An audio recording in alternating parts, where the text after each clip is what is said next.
Our top story tonight is a Waste Watch update as we continue to follow developments in the growing rift between the state's chief financial officer, Blaise Ingoglia, and Palm Beach County's Board of County Commissioners. Yeah, the CFO says Palm Beach County wasted more than $300 million in taxpayer money last year, calling the county the worst in the state when it comes to frivolous spending.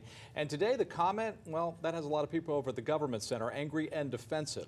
CBS 12 News I-Team Chief Mike Magnoli is live in the studio tonight. Mike, what do the numbers say? Hey there, Liz and Jim. There are no numbers. The CFO holding a press conference yesterday afternoon with flashcards about how much the county is collecting in tax revenue, and today we thought we might see the nitty-gritty details, the areas that he's identified as wasteful. Well, we're not the only ones asking to see that.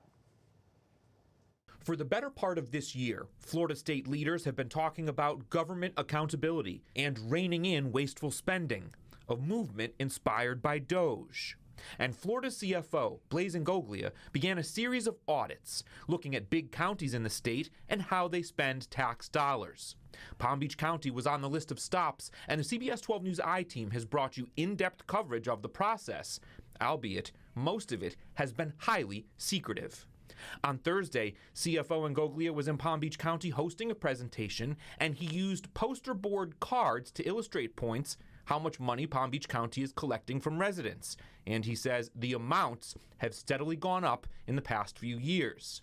He says it's time to give taxpayers a break, so he's calling for property tax reduction. The point that made the biggest splash? The amount of money that Palm Beach County has excessively and wastefully spent last year alone, and that is $344 million. Local government politicians and bureaucrats need to stop listening to the people inside the halls of government and start listening to the people on the grocery lines, because that's where people are complaining. Responding to the CFO's speech, the county administrator sent this letter to Ingoglia Friday, asking for details and asking about the methodology of the audit. Supporting documentation will allow for a clear, fact-based dialogue moving forward, the administrator writes. In the meantime, a county spokesman and one county commissioner I interviewed say the audit looked at the fiscal year before the pandemic. Not fair, they say, and the county has grown.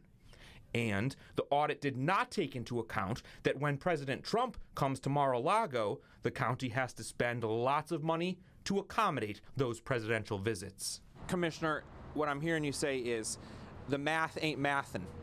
It's exactly right. And you know, to be a chief financial officer, show me the statistics. We are Palm Beach County. We work with numbers. If he's got issues with numbers, he better put the numbers down. Okay, kind of feisty.